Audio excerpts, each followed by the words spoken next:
저 오늘 이 본문의 말씀을 가지고 참 신앙인이라는 제목으로 말씀을 전하려고 합니다. 지난 2월 달에 초등부에서 바르게 믿어요라는 주제를 가지고 겨울 성경학교를 했었습니다. 그 겨울 성경학교 주제가 바르게 믿어요인데요. 그 주제가 가사를 보면 참 은혜가 되고 도전이 되는 그런 가사가 있었습니다. 1절 가사는 바른 진리를 알아야 바른 믿음이 자라고 바른 믿음이 자라야 바른 삶을 살아갈 수 있어요 라는 가사입니다.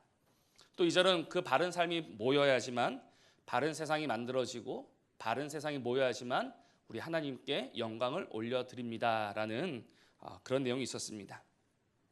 그래서 이 노래를 부를 때마다 다시금 생각하게 되는 것은요, 믿음과 삶은 하나다라는 것입니다. 그렇습니다. 믿음과 삶은 별개의 것이 아니죠. 믿음과 삶은 하나입니다. 믿음 따로 삶 따로인 그런 신앙은 없습니다. 우리는 우리가 믿는 바를 바로 우리의 삶 속에서 그대로 구현해 내어야 합니다. 그래야지만 참 신앙인이다라고 불릴 자격이 있습니다. 오늘 나의 삶을 돌아보면서 과연 우리의 믿음과 우리가 믿는 바 그 진리에 대해서 다시 한번 생각해 보았으면 좋겠습니다. 오늘 나에게 있는 이 믿음으로 인하여서 오늘 내 삶은 어떤 삶이 되어가고 있는가? 정말 오늘 내가 예수를 믿음으로 말미암아서 오늘 내 삶에는 어떤 증거가 있고 어떤 흔적이 있는가? 오늘 우리는 무엇으로 나의 이 믿음을 보여줄 것인가를 우리는 진짜 진지하게 생각해 보아야 합니다. 오늘 본문 야고보서의 주제는 여러 주제가 있지만 그래도 가장 대표적인 주제를 하나 꼽으라고 한다면 이행칭의입니다. 우리가 이신칭이라는 말은 많이 들어봤지만 이행칭이라는 말은 많이 생소하실 것입니다. 이신칭이 믿음으로 의롭게 여겨진다. 그러면 이행칭의는 무엇입니까? 행함으로 의롭게 여겨진다는 것입니다. 이신칭의와 이행칭의는 전혀 다른 것 같지만 그러나 그것은 다른 것이 아닙니다. 그것은 같은 것입니다. 왜냐하면 말씀드린 것처럼 믿음은 곧 삶이기 때문입니다.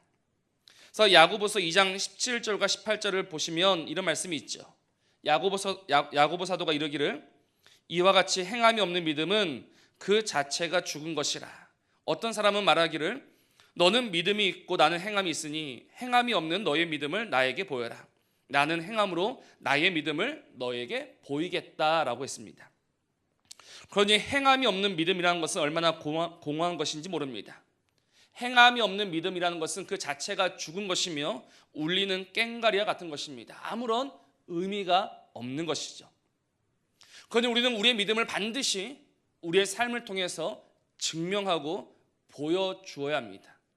그것이 오늘 우리가 살아가는 이유요, 우리의 사명입니다. 이런 점에서 오늘 1절과 2절 이 두 절의 말씀은 우리에게 큰 도전을 주고 있습니다. 이 말씀은 오늘 우리가 과연 누구인가 이것을 우리에게 가르쳐 주고 있습니다. 먼저 오늘 1절 말씀이죠. 하나님과 주 예수 그리스도의 종 야고보는 흩어져 있는 12지파에게 문안하노라 라고 합니다. 야고보 사도는 오늘 편지를 시작하면서 자신을 어떻게 소개하고 있습니까? 하나님과 주 예수 그리스도의 종이다라고 소개를 하고 있습니다. 이 표현은 다른 성경에서도 쉽게 찾아볼 수 있는 표현입니다. 로마서 1장에서도 또 베드로후서 1장에서도 바울과 베드로는 자신을 예수 그리스도의 종이다라고 소개를 하고 있습니다. 그래서 사실 이 표현은 그렇게 새로운 표현이 아닙니다.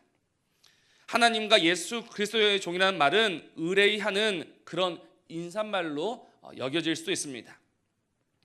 그러나 오늘 이 야고보가 누구인가를 생각해 본다면 이 고백은 너무나 귀한 믿음의 고백이라는 것을 알 수 있습니다. 이 야고보서의 저자 야고보는 우리가 알고 있듯이 예수님의 형제입니다. 예수님의 동생 야고보입니다. 요한복음 7장 말씀을 보면 예수님의 동생들이 예수님을 믿지 않았다는 것을 우리는 알 수 있습니다. 근데 예수님을 믿지 않았던, 아니 어떻게 보면 예수님을 도저히 믿을 수 없었던 그 동생 야고보가 이제 예수님을 하나님의 아들로 믿습니다. 그리고 믿을 뿐 아니라 초대교회 역사를 보면 이 야고보가 예루살렘 교회의 기둥과 같이 여김을 받았다라고 합니다. 참으로 대단한 일이죠. 믿지 않았던 자가 믿게 되었고, 그리고 그가 교회의 기둥처럼 되었다라는 것은 굉장히 기적과 같은 것입니다. 이렇게 믿는 자가 된 야고보의 입에서 나오는 말 한마디 한마디는 많은 사람들에게 영향력을 끼칠 수 있습니다. 더군다나 그는 예수의 형제요, 예수의 피부치이지 않습니까? 지금도 세상에서 혈연과 지연과 학연으로 이 인맥을 형성해 간다고 할 때, 혈연이라는 것은 인맥을 형성하는 데 있어서 무시할 수 없는 요인 중에 하나입니다. 그런 지금 예수의 피부치요, 예수의 아우라는 것은 야고보에게 있어서 정말 다른 자들과 비교했을 때 조금 더 수월하게 비교 우위를 점할 수 있는 매우 중요한 요인 중에 하나가 될 수 있겠죠. 그러니 야고보는 자신을 소개할 때 어떻게 소개하겠습니까? 그가 흩어져 있는 12지파에게 인사할 때 하나님과 주 예수 그리스도의 종이면서 예수의 아우인 나 야고보는 이렇게 말하면 그는 얼마든지 더 많은 사람들에게 대단하다라고 인정받을 수 있을 것입니다. 만약 제가 야고보였다면 저는 이 말을 꼭 썼을 것 같습니다. 예수의 형제인 나는. 그래서 이것은 그 야고보에게 있어서 포기할 수 없는 것 중에 하나였지 않겠습니까? 그러나 오늘 야고보는 그렇게 자신을 소개하지 않습니다. 그는 그저 간결하게 하나님과 예수의 종이라고 자신을 소개할 따름입니다. 그의 편지 어디를 보아도 그는 자신의 형님 예수에 대해서 말하지 않습니다. 그는 철저히 예수를 주로 고백하며 자신은 종이다라고 고백할 뿐입니다. 사람은 우리가 알고 있듯이 사회적 존재입니다. 사회적 존재란 말은 혼자서는 살 수가 없다란 말입니다. 그래서 사람은 모여서 살아갑니다.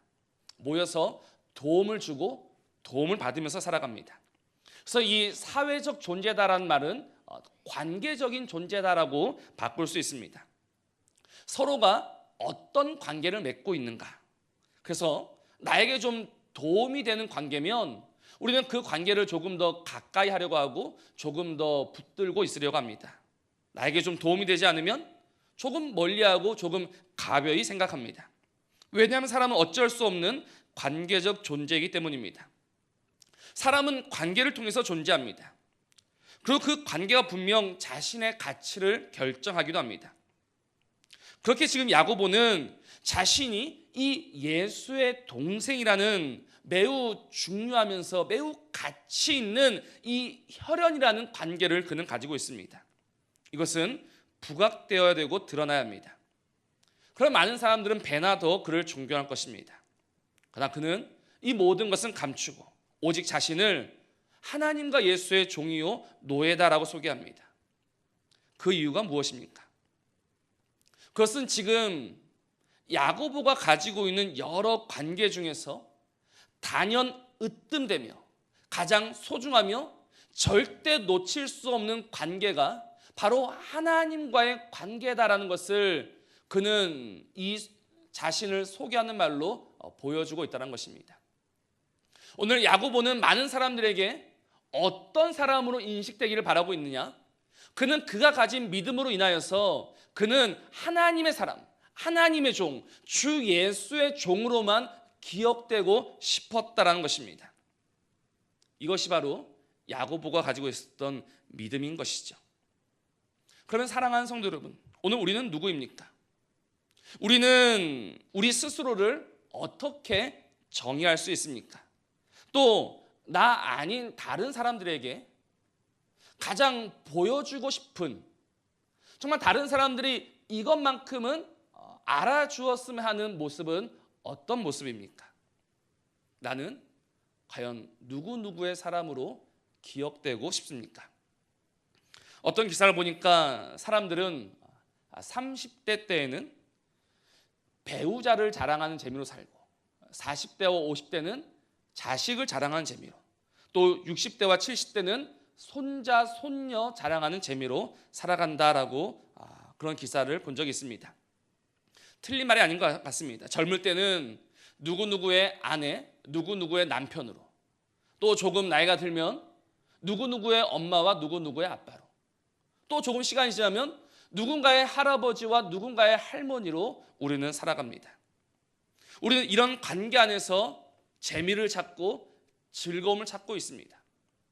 우리는 지금 할머니가 되며 할아버지가 되고 우리는 아빠와 엄마가 되는 것으로 만족해하며 즐거워하고 있습니다. 그런 우리 안에 있는 믿음이 오늘 우리 안에 주고 있는 도전은 무엇입니까? 하나님을 모르는 자들은, 믿음이 없는 자들은 그저 인맥을 쌓아가는 재미로 살아갑니다. 그러나 오늘 우리 안에 믿음이 있다라고 할 때 정말 이 믿음이 우리에게 날마다 던져주는 도전은 무엇입니까? 그것은 바로 하나님과 나와의 관계를 바르게 하고 새롭게 하라는 것입니다. 오늘 우리의 즐거움은 인맥을 쌓아가는 즐거움이 아니라 하나님을 알아가는 즐거움이요, 하나님을 배워가는 재미요, 하나님과 더불어 살아가는 그 기쁨이 오늘 우리 안에 있어야 한다는 것입니다. 그래서 오늘 우리 안에 믿음이 있다면 우리는 다른 그 무엇으로 우리를 정의하고 소개하기보다는 우리를 하나님의 사람으로, 우리를 예수의 종으로 드러내고 말하고 싶다는 것이죠. 우리는 방금 찬송 94장을 불렀습니다. 그 가사가 무엇이었습니까? 세상의 즐거움은 다 버리고 세상의 자랑은 다 버리고 오직 예수밖에는 없네라고 우리는 방금 고백했습니다. 정말 그러합니까? 나는 세상의 즐거움과 세상의 좋은 것은 다 버리고 이제 예수밖에는 없다라고 분명 고백하고 있습니까? 그렇다면 그 믿음으로 오늘 나를 하나님의 사람이다라고 우리는 자신 있게 말하며 드러내며 자랑할 수 있느냐는 것입니다. 오늘 믿음이 있는 저와 여러분은 과연 누구입니까? 오늘 우리는 누구의 사람이기 이전에 나는 바로 하나님의 사람이요 예수의 사람으로 나 자신을 정의하고 규정할 수 있어야 합니다. 그래서 내가 예수의 사람이니 예수를 위해서 사는 것이고, 내가 하나님의 사람이니 사람의 눈치와 사람의 인정을 구하지 아니하고 오직 그 하나님의 인정만 바라면서 오늘 하루를 살아갈 수 있게 되는 것입니다. 분명한 것은 오늘 우리 안에 이 믿음이 있다면 우리의 삶은요 달라질 수밖에 없습니다. 믿음이 없으면 사람의 눈치를 보게 되겠죠. 믿음이 없으면 그 사람이 아니면 안 된다고 생각하겠죠. 그러나 믿음이 있으면 더 이상 사람의 눈치를 구하지 않습니다. 왜냐하면 오늘 우리의 인생은 그 사람으로 결정되는 것이 아니라 오늘 내 삶은 하나님으로 결정된다는 것을 알고 믿기 때문입니다. 그래서 내 안에 믿음이 있으면 이제 나는 살아도 주의 것이요 죽어도 주의 것이니 사람이 두렵지가 않은 것입니다. 여전히 사람이 두렵고 여전히 사람이 의식된다고 할 때는 하나님과 나의 관계를 다시 한번 천천히 되짚어 보시기를 바랍니다. 오늘 나에게 있는 이 믿음이 과연 나에게 무엇을 요구하고 있는가? 오늘 우리에게 허락된 이 믿음이 지금 우리에게 어떤 결단을 요청하고 있는가를 깊이 생각해 보셔야 합니다. 오늘 우리의 믿음은 오늘 내가 누구인지를 다시 한번 생각하라라고 오늘 우리 안에서 소리치고 있습니다. 오늘 우리 안에 있는 이 믿음은 너는 하나님의 사람이다라고 우리를 분명히 교훈하고 있습니다. 우리는 다니엘이 왜 사자굴에 들어갔는지를 알고 있습니다. 다니엘이 왜 사자굴에 들어가면 했습니까? 그것은 바로 그가 하나님의 사람이었기 때문이죠. 다른 이유는 없습니다. 다니엘서 6장 4절과 5절 말씀을 이렇게 말씀합니다. 이에 총리들과 고관들이 국사에 대하여 다니엘을 고발할 근거를 찾고자 하였으나 아무 근거, 아무 허물도 찾지 못하였으니 이는 그가 충성되어 아무 그릇됨도 없고 아무 허물도 없음이었더라. 그들이 이르되 이 다니엘은 하나님의 율법에서 근거를 찾지 못하면 그를 고발할 수 없으리라 라고 했습니다.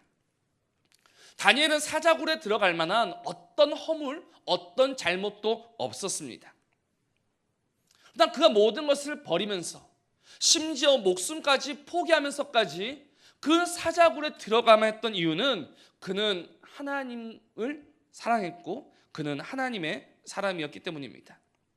그는 하나님의 사람이었으며 마지막 순간까지 하나님의 사람이기를 바랬습니다. 그래서 그에게 있어서 포기할 수 없는 것은 하나님이었습니다. 오늘 나는 누구입니까? 다른 누군가에게 나를 소개할 때, 나를 보여줄 때 나의 어떤 면을, 나의 무엇을 보여주십니까? 다른 이가 나를 볼 때 나의 무엇을 알아주기를 바라고 계십니까? 소원하기는 나의 능력, 나의 소유, 나의 성격, 나의 외모, 나의 가족, 나의 배경을 자랑하고 보여줄 것이 아니라 오늘도 내 안에서 역사하시는 살아계시는 하나님, 나의 주가 되시며 나의 생명 되시는 그 하나님을 보여주며 그 하나님을 증거하며 오직 하나님으로만 규정되는 저와 여러분이기를 주님의 이름으로 부탁을 드립니다. 그러니 우리는 어떻게 살아야 합니까? 우리는 하루를 살아도 이 믿음으로 살아야 하는 것입니다. 내가 정말 하나님의 사람이라면 이제는 하루를 살아도 이 믿음으로 살아야 한다는 것입니다. 우리 지난주 오후 시간에 나의 약함은 나의 자랑이요라는 찬양을 같이 한번 부른 적이 있습니다. 그 찬양의 후렴을 혹시 기억하고 계십니까? 나의 약함은 나의 자랑이요, 나의 실패는 나의 간증이요, 나의 아픔은 나의 간증이니 그 부르심 따라 내가 걸어갑니다. 나 가난함은 나의 상급이요, 나의 미련함은 나의 자랑이요, 나의 쓰러짐은 나의 고백이니 그 부르심을 따라서 내가 걸어갑니다. 정말 지난 한 주 동안 이 찬양을 수없이 듣고 수없이 생각해 보았습니다. 어떻게 나의 약함이 나의 자랑이 될 수 있는가? 나의 약함은 수치입니다. 나의 약함은 부끄러움입니다. 나의 약함은 할 수만 있으면 가려야 합니다. 그런데 오늘 우리 안에 믿음이 있으면, 오늘 우리 안에 이 하나님을 향한 신뢰가 있으면 나의 약함이 나의 자랑이 될 줄로 믿습니다. 왜냐하면 그 하나님은 나의 약함을 통하여서 역사하시는 하나님이시기 때문입니다. 그 하나님으로 인하여서 내 삶에 실패가 있고 아픔이 있고 쓰러짐이 있다. 이것이야말로 간증이죠.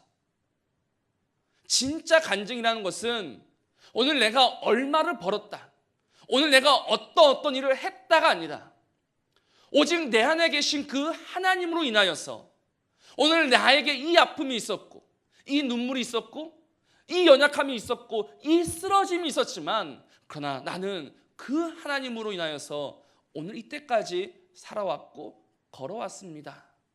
이것이 바로 오늘 우리의 간증이지 않습니까? 오늘 이 하나님과 나의 관계를 다시 한번 생각해 보시기 바랍니다. 그 하나님으로 인하여서 살아가면 내 약함이, 내 넘어짐이, 내 실패가, 내 아픔이 부끄럽지 않습니다. 오히려 내 약함과 내 연약함으로 인하여서 하나님이 증거된다면 그것이 기쁘고 그것이 감사한 것이죠.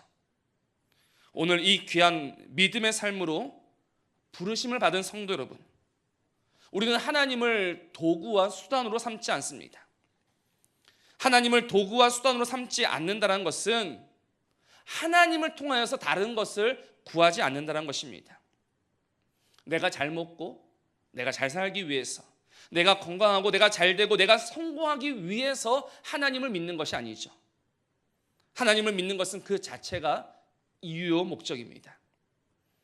오늘 우리가 살아가는 것은 하나님을 인하여서 다른 무엇인가를 받아내고자 함이 아니라 오늘 우리가 이 하루를 살아가는 것은 하나님을 더 알고 하나님을 더 믿으며 오직 하나님으로 살아가기 위함입니다. 그러니 오늘 저와 여러분이 있는 곳 어디에서나, 하나님이 나를 부르시는 곳 어디에서나 정말 이 하나님의 사람으로 살아가며 하나님의 사람으로 불리며 또 이 하나님의 사람으로 인정받는 저와 여러분이기를 주님의 이름으로 부탁을 드립니다. 또 오늘 말씀에서 이 야고보 사도를 생각할 때 빼놓을 수 없는 것은 그는 흩어져 있는 12지파의 형제였다는 사실입니다. 오늘 2절 말씀이죠. 야고보 사도가 지금 흩어져 있는 12지파를 어떻게 부르고 있습니까? 내 형제들아 라고 부르고 있습니다. 우리는 먼저 1절에 나오고 있는 이 흩어져 있는 12지파에 대해서 한번 알아야 합니다. 사도행전 8장을 보면 사울은 그가 죽임당함을 마땅히 여기더라. 그날에 예루살렘에 있는 교회에 큰 박해가 있어 사도 외에는 다 유대와 사마리아와 모든 땅으로 흩어지니라, 이렇게 말씀합니다. 바로 이 스데반 집사님의 죽음으로 인하여서 큰 박해가 예루살렘 교회가 있었고, 예루살렘 교회의 모든 구성원들은 사마리아와 온 땅으로 흩어지게 되었습니다. 여기서 흩어진 것은 자신들이 원해서 간 것이 아니라 자신들이 원하지 않지만 그렇게 쫓기듯이 도망치듯이 흩어졌다는 것입니다. 그들은 어떤 준비도 할 수 없이, 그들은 어떤 가진 것도 없이 그렇게 쫓기듯이 도망치듯이 떠나야만 했습니다. 그러니 그 흩어진 곳에서의 삶이 어떠했는지는 우리가 충분히 미루어 짐작해 볼 수 있습니다. 집과 고향을 떠나보신 분들이라면 타지에서의 삶이 그렇게 만만치 않다는 것을 아실 것입니다. 저는 타지에서의 경험은 별로 없습니다. 가장 큰 경험이라 한다면 필리핀에서 2년 정도 살았던 시간입니다. 그렇게 긴 시간은 아니지만 그 말이 다르고 문화가 다른 곳에서 살아간다는 것은요, 참 어려운 일입니다. 정말 24시간 긴장하고 있어야 합니다. 언제 어디에서 어떤 일이 생길지를 모릅니다. 아무 일도 아닌데 눈치를 봐야 하고, 또 분명 내 잘못이 아닌데 오늘 내 잘못으로 내가 책임을 져야 할 때가 너무나도 많은 것이 타지에서의 삶입니다. 저는 그 필리핀에서 집을 단기로 빌려서 살았었는데 이사할 때마다 많은 손해를 봐야 했습니다. 예를 들어서 그 세입자는 벽에 못을 박을 수가 없는데 저는 못을 박은 적이 없습니다. 근데 그 계약이 끝날 때마다 주인이 와서 하는 말이 제가 그 못을 박았다는 겁니다. 그래서 그 보증금에서 집 수리비를 제하고 돌려주곤 했습니다.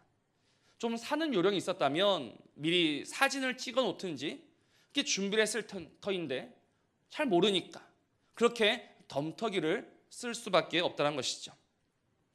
지금 소아시아 전역에 흩어져 있는 이스라엘 삶도 바로 이러할 것입니다. 우리는 지금 이 야고보서 말씀만 보아도 지금 그들이 시련과 아픔 가운데 있음을 알 수 있습니다. 야고보는 그들의 아픔과 그들의 어려움을 알고 그들을 위로하고 그들을 격려하기 위하여서 지금 이 편지를 기록하고 있는 것이죠. 그렇기 때문에 야고보는 지금 그들에게, 바로 그 흩어져 있는 그 12지파에게 자신을 무엇이라고 소개하느냐? 나는 너희들의 형제다라고 말하는 것입니다. 지금 그들을 가리켜서 내 형제다라고 말하는 것은 나도 곧 너희들의 형제다라는 말이죠. 이 말은 이 짧은 야고보서에 무려 15번이나 나옵니다. 그렇게 길지 않은 편지에 야고보 사도는 15번이나 반복해가면서 내 형제들이여, 내 사랑하는 형제들이여 라고 그들을 부르고 있습니다. 저는 이 형제된 야고보와 12지파를 보면서 다시금 이 믿음이라는 것이 무엇인지를 깨닫게 됩니다.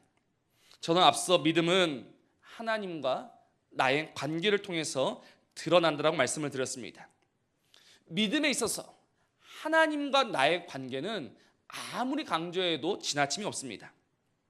그러나 우리가 알아야 할 것은 이 믿음이라는 것은 하나님과 나 사이의 관계가 좋으면 좋을수록 이 믿음은 반드시 믿음의 형제들에게까지 이어져야 한다는 것이죠. 오늘 우리가 하나님을 사랑한다라고 하면서 내 형제와 내 자매, 내 지체된 자들을 사랑하지 못한다면 그것은 거짓되다라는 것입니다. 요한 1서 4장 말씀이죠. 누구든지 하나님을 사랑하노라 하고 그 형제를 미워하면 이는 거짓말하는 자니 보는 바 그 형제를 사랑하지 아니하는 자가 보지 못하는 바 하나님을 사랑할 수 없느니라. 우리가 이 계명을 주께 받았으니 하나님을 사랑하는 자는 또한 그 형제를 사랑할지니라. 하나님을 사랑하십니까?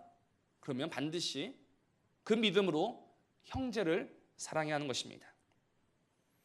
그런 지금 야고보 사도가 하나님을 사랑하고 하나님을 믿으니 흩어져 있는 고난받는 자들을 찾게 되고 그들을 형제라고 부르고 있다는 것입니다.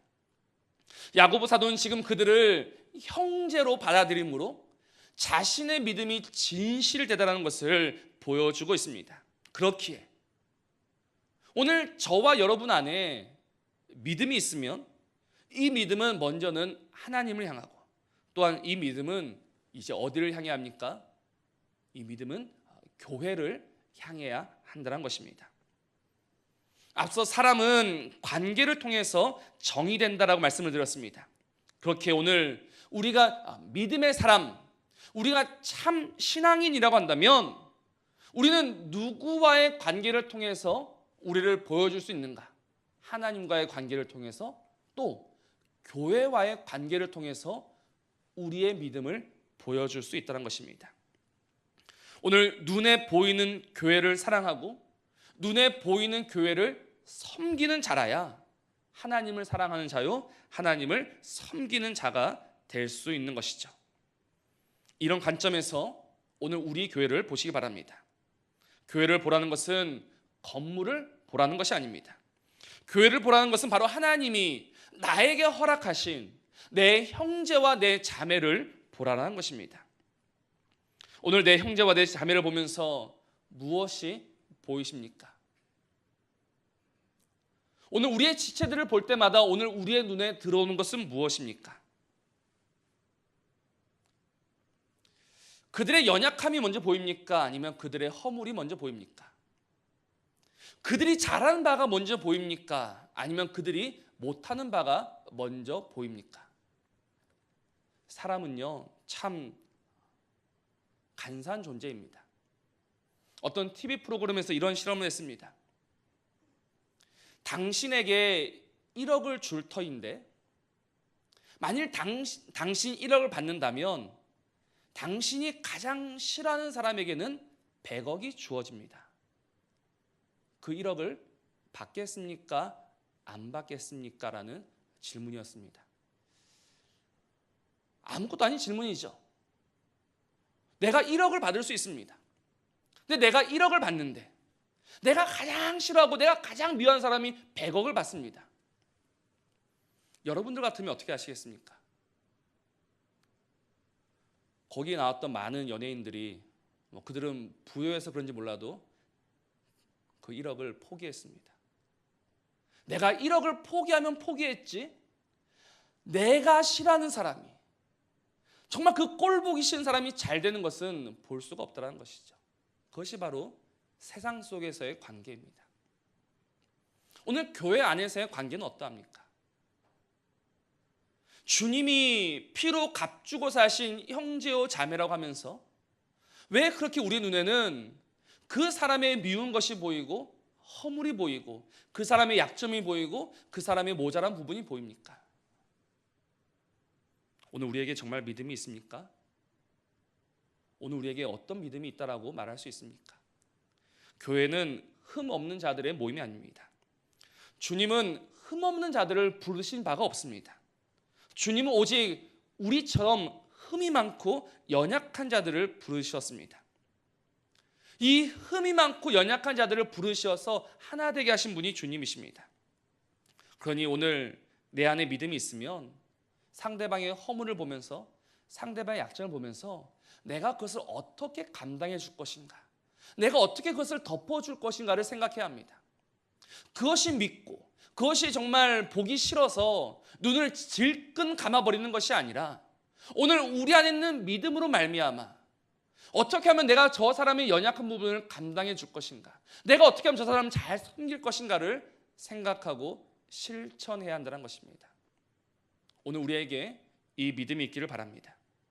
이 믿음이 있어야지만 우리는 하나님의 사람으로 참 신앙인으로 불릴 수가 있는 것입니다. 그래서 우리가 알아는 것은 형제들을 향한 진실된 마음과 진실된 사랑이 우리에게 있어야 합니다. 야고보서를 읽어보면 야고보서는 따뜻하기보다는 때로는 무겁고 어떨 때는 무섭기까지 한 그런 내용이 있습니다. 야고보 사도는 그냥 가볍게 12지파들을 위로하는 자가 아니었습니다. 어떤 내용이 있는가 하면 두 마음을 가진 자를 보면서 이런 사람은 죽게 아무것도 얻을 수가 없다. 너희가 시험에 걸려서 넘어지는 것은 다른 누구의 잘못이 아니라 너희의 욕심 때문이다. 너희는 가난한 자를 업신여기고 억압하는 자들이다. 너희의 믿음은 죽은 믿음이다. 이렇게까지 강하게 말합니다.